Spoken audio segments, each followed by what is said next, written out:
what's your take on having lots of short games rather than the larger macro-based ones? I got to say, I love the macro game. And talking last week to Pinder, actually, and we're talking about how we like the macro game, how we'd like to see less cheese, but I've been thinking about it since last week. And I've got to say, I think people don't like the macro game because they are StarCraft 1 players. And StarCraft 1 was very, very macro-based, and they love those long 20, 30-minute games, and these short cheeses they don't like so much. I think StarCraft 2, though, is a different game. We might just see more cheese. I mean, you have to have a good macro game as well. You cannot cheese through every game, but I think people are going to be doing these early pushes more and more. I mean, I'm seeing a lot, especially in TVP. I've got to keep thinking about these letters because it's so complicating. Keep thinking about TVP, and a lot of those games are decided by just 3 or 4 unit pushes at the start of the game. Something so small, microed well, and it's not all in. Okay, all ins I don't like so much. Early pressure that wins the game I love because it punches bad players. Okay, let's keep it on Master's build now. Yep, this is just a 12 pull. I can toast a 12 pull because he's saving money at 12. So let's talk about this strat real quickly. Now, for you guys that don't know the build, here's what you do.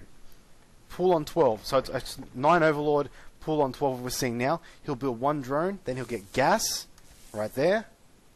Yep, there we go. What he'll do is he'll obviously put 3 drones on gas. He'll drone up to 14. When pull's done, he'll get 3 lots of Zerglings, 6 lings, send him over and kill Refallen.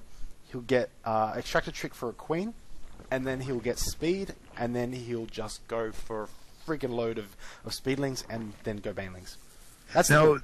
This is one of the things as well. I have seen a couple of Protoss players deny that kind of build, and the key I've noticed for a Protoss player is the use of sentries, and the reason for that is sentries are reasonably effective against both Zerglings and Banelings, which are quite easy tech options here.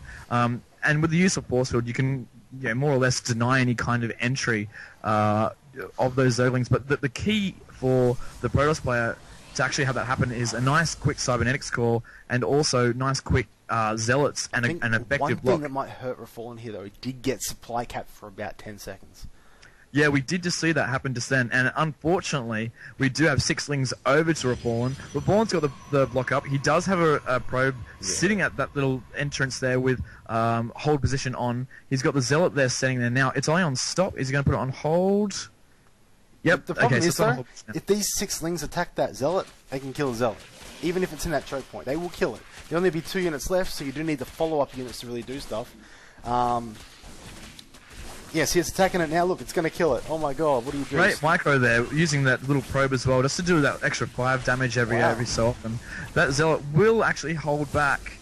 Oh wow, that's fantastic timing as well. Chases away that last Zergling. Okay, the other 2 zealots go back and block off. Now this build, okay, right now you get 4 more lings, but the big danger is going to come when the Baneling nest goes up, and you're going to be able to Baneling bust through those zealots, so you need sentries for that.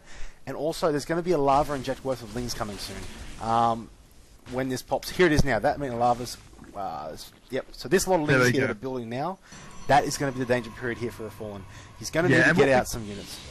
What we do notice, though, is that, as I said before, the sentry is coming out for Refallen. If that sentry comes out and then he gets another one immediately, he does have enough gas to do it. Another sentry is now being made, so he will be able to do it. Once he has 3 or 4 sentries, he'll be able to force it off that ram until the cows come home. And then also you can use it to your advantage once you get enough and use it as an offensive, force field them out, force field them in. Oh, no!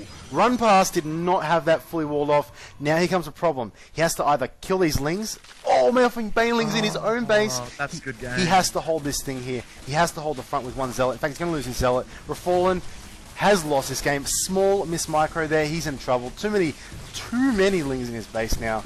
That zealot there is going to die, and all these Banelings are going to run into these supplies here, and Refallen's just gone, oh bugger.